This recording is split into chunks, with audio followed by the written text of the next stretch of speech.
In our journey through grace-based prayer, we've explored many aspects of approaching God with confidence, based on Jesus' finished work, rather than our performance. In this episode, we'll address a reality every believer faces: opposition. Let's be clear, walking in God's purpose doesn't exempt you from challenges. It often attracts them. The greater your assignment from God, the greater the opposition you'll likely face. But here's the good news: grace doesn't just save you, it sustains you through every battle. Many believers mistakenly think that opposition means they've done something wrong or that God has abandoned them. Nothing could be further from the truth. Opposition is often confirmation that you're on the right track, causing havoc on the enemy's agenda, and as a result, you become a target. The question isn't whether you'll face opposition, but how you'll respond to it through grace-based prayer.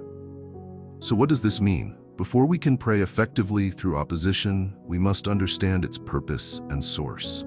Not all opposition comes from the enemy, and not all smooth paths are from God. How this applies: opposition often confirms you're heading in the right direction. When the enemy attacks, it's because you're making progress that threatens his agenda. Over the years, I have learned that Satan only attacks those worth attacking. In other words, he does not waste resources attacking what is already ineffective. This means that if you are being attacked, it is because you are making an impact. While God may not be the cause of opposition, when you are praying for protection, or when others are praying for your protection, God can certainly shield you from it. But even then, while God can prevent, due to prayers and petitions, God can also permit. God sometimes permits opposition if He knows it will help to develop the character, patience, and endurance you require to fulfill His purpose.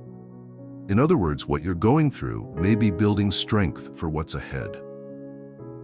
Going back to the point about you praying for protection or someone praying for you. If you don't pray at all and no one is praying for you, then it is not a matter of God preventing or permitting.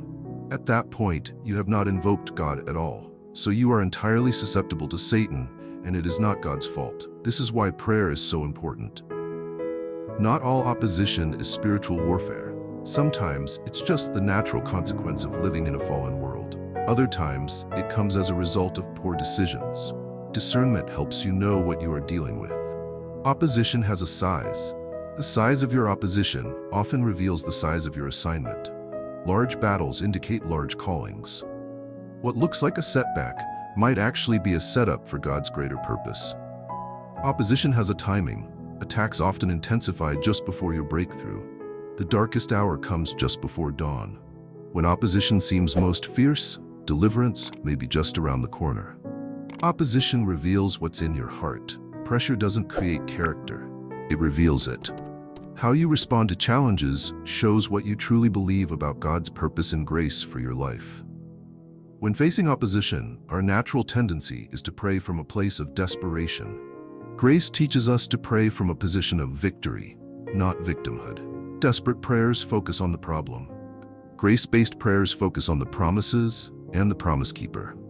When the 3 Hebrew boys faced the fiery furnace, they didn't beg for deliverance. They confidently declared God's faithfulness regardless of the outcome. Even when the enemy cranked up the heat on them, they refused to bow. You must do the same. Even if the enemy cranks up the heat on you, you must refuse to change your confession. And if you don't bow, you will not burn.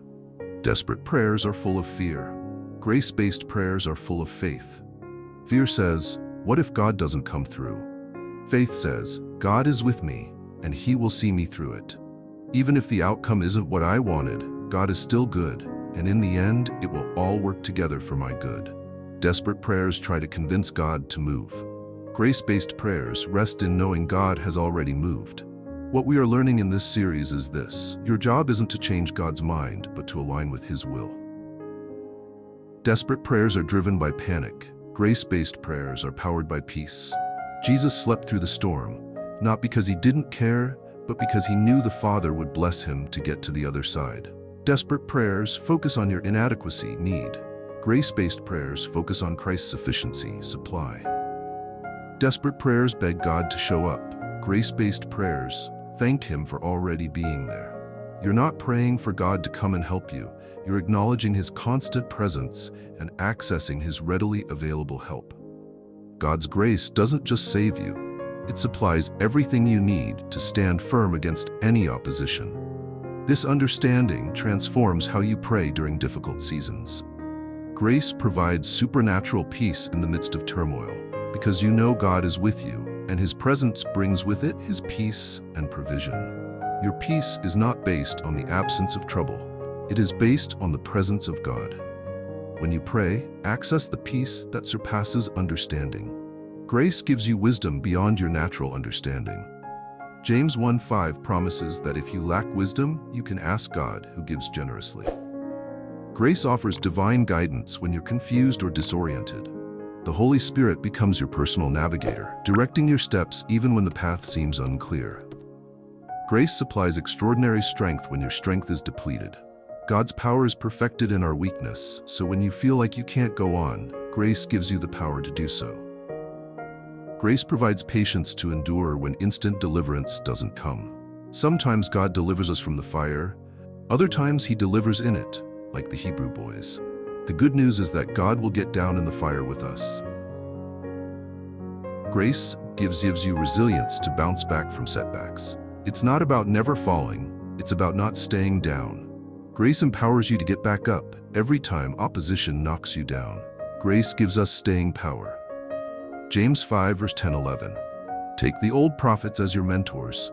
They put up with anything, went through everything, and never once quit, all the time honoring God. What a gift life is to those who stay the course. You've heard, of course, of Job's staying power, and you know how God brought it all together for him at the end. Life becomes a gift when you tap into the grace to stay the course.